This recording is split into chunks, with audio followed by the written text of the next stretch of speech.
Lukman. Bukan lautan, hanya kolam susu.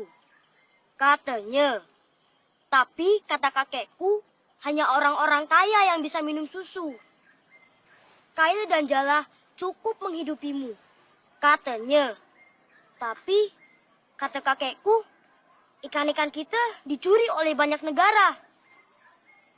Tiada badai, tiada topan kau temui. Katanya. Tapi kenapa ayahku tertiup angin ke Malaysia?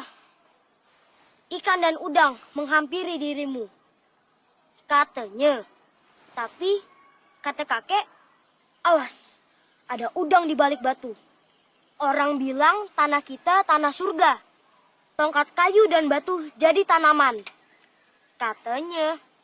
Tapi kata dokter Intel, belum semua rakyatnya sejahtera. Banyak pejabat yang menjual kayu dan batu untuk membangun surganya sendiri.